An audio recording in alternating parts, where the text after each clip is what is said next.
PoK में सीपे के बाद चीन ने लॉन्च किया एक और प्रोजेक्ट। गुलाम कश्मीर में कश्मीरियों को अपनी ओर आकर्षित करने के लिए चीन का मास्टर स्ट्रोक। ऋषि सुनक के पीएम बनने के पीछे के राज से उठा पर्दा। ऋषि सुनक की सास ने अपनी बेटी और दामाद को लेकर कर दिया बड़ा खुलासा। दुनिया हैरान। दोस्तों, भारत और पाकिस्तान के बीच विवादित गुलाम कश्मीर को लेकर चीन लगातार सुर्खियों में बना रहना चाहता है। पीओके को लेकर चीन लगातार ऐसे कदम उठाता रहता है जिसकी भारत हर स्तर पर निंदा करने में कोई कसर नहीं छोड़ता। यहां तक कि पीओके को लेकर भारत का साफ साफ कहना है कि किसी भी तीसरे पक्ष का इस विवादित भूभाग को लेकर कोई भी कदम स्वीकार्य नहीं है। कश्मीर से धारा 370 हटाने के बाद भारत सरकार का मुख्य एजेंडा अब गुलाम कश्मीर को वापस भारत के भूभाग में मिलाना है। इसके लिए सरकार की ओर से भले ही कछुए की चाल चली जा रही है, लेकिन बहुत ही सटीकता के साथ ऐसे फैसले किए जा रहे हैं जो न केवल पाकिस्तान के दिमाग का दही बना रहे हैं, बल्कि भारत काफी हद तक पीओके वासियों को अपनी ओर आकर्षित करने में कामयाब भी हुआ है। भारत के इन्हीं कदमों की वजह से आज पाकिस्तान और चीन फिर से जुगलबंदी के जरिए भारत को परेशान करने की कोशिश कर रहे हैं। हालांकि पाकिस्तान की स्थिति ऐसी नहीं है कि वह आतंकवाद के अलावा किसी और तरीके से भारत पर कोई दबाव बना सके, लेकिन इसके लिए वह चीन का सहारा ले रहा है। पीओके में पहले से ही चीन को लेकर भारत परेशान हुआ है। चीन रणनीतिक और आर्थिक रूप से पीओके को लेकर पाकिस्तान के वशीकरण में लगा है और इसके लिए वह पैसों की बारिश कर रहा है। दोस्तों, पीओके में सीपे के बाद चीन का एक और प्रोजेक्ट सामने आ रहा है जिसको लेकर भारत काफी ज्यादा अलर्ट भी है। दोस्तों, आखिर अब चीन किस प्रोजेक्ट को लेकर पीओके में दाखिला ले रहा है, इसके बारे में हम आपको विस्तार से बताते हैं। लेकिन उससे पहले चीन के बढ़ते कदम पर भारत का क्या फैसला होना चाहिए, कमेंट करके जरूर बताइएगा। दरअसल दोस्तों, खबर कुछ ऐसी आ रही है कि चीन पीओके के रास्ते कंगाल पाकिस्तान और अपने देश के भूभाग को रेल मार्ग के रास्ते जोड़ना चाहता है और उसकी योजना यह रेल मार्ग पाकिस्तान के कब्जे वाले गुलाम कश्मीर से लेकर जाने की है। दोस्तों, चीन अपने इस प्रोजेक्ट के जरिए मोटा पैसा भी खर्च करने वाला है। खबर आ रही है कि इस रेल योजना की लागत करीब 57.7 अरब डॉलर होगी। एक आधिकारिक संभाव्यता शोध के मुताबिक चीन सरकार ने रणनीतिक रूप से महत्वपूर्ण इस बेहद महंगी योजना को आगे बढ़ाने का फैसला किया है। गुरुवार को जारी एक मीडिया रिपोर्ट के अनुसार प्रस्तावित 3000 किलोमीटर लंबा यह रेल मार्ग चीन पाकिस्तान आर्थिक गलियारे सीपे के तहत आने वाले चीन के सिंजियांग के उइगर के स्वायत्त क्षेत्र को कासगर और पाकिस्तान के बंदरगाह ग्वादर से जोड़ेगा।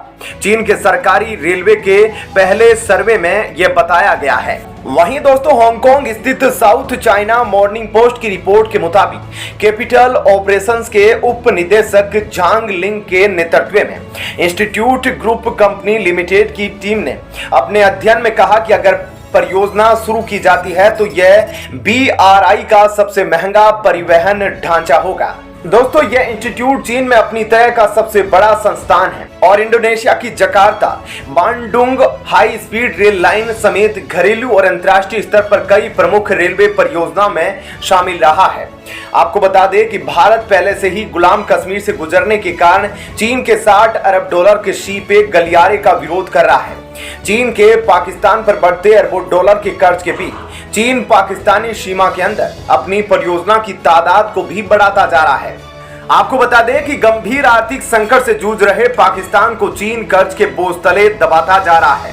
सीपेक आधिकारिक रूप से चीन की BRI योजना का हिस्सा है और चीनी राष्ट्रपति शी जिनपिंग का महत्वाकांक्षी प्रोजेक्ट भी है।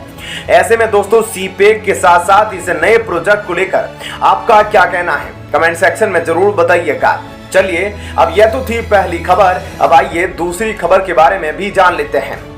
दोस्तों, ऋषि सुनक जब से ब्रिटेन के प्रधानमंत्री बने हैं तब से कयासों का दौर जारी है, क्योंकि ब्रिटेन के इतिहास में पहली बार कोई ऐसा व्यक्ति प्रधानमंत्री बना जो भारतीय मूल का हिंदू है। ऋषि सुनक ब्रिटेन के प्रधानमंत्री बनने से पहले वित्त मंत्री का पद संभाल चुके हैं। ऋषि सुनक, आपको पता है कि हमारे देश के दामाद भी है। अब उनको लेकर उनकी सासू मां यानी कि सुधा मूर्ति, जो कि इंफोसिस के सह संस्थापक नारायण मूर्ति की पत्नी हैं, उन्होंने बड़ा खुलासा किया है। ऋषि सुनक के प्रधानमंत्री बनने के पीछे आखिर क्या राज है, क्या सुधा मूर्ति की बेटी अक्षता मूर्ति का रोल है? इस पर से बड़ा पर्दा उठ गया है। दरअसल ब्रिटेन के प्रधानमंत्री ऋषि सुनक की सास सुधा मूर्ति ने कहा कि उनकी बेटी अक्षता मूर्ति ने अपने पति को प्रधानमंत्री बनाया है। ऋषि सुनक ने काफी कम समय में सत्ता में तेजी से बढ़ोतरी हासिल की है। वहीं उनकी सास ने यह भी दावा किया है कि यह उनकी बेटी ही थी जिसने इसे संभव बनाया है। दरअसल सुधा मूर्ति का एक वीडियो वायरल हो रहा है जिसमें दावा किया जा रहा है कि उनकी बेटी की वजह से ऋषि सुनक ब्रिटेन के सबसे कम उम्र के प्रधानमंत्री बने।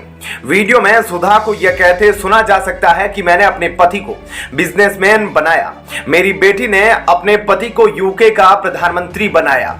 सुधा मूर्ति ने एक इंस्टाग्राम पोस्ट में कहा कि इसकी वजह पत्नी की महिमा है। देखिए कैसे एक पत्नी अपने पति को बदल सकती है, लेकिन मैं अपने पति को नहीं बदल सकी।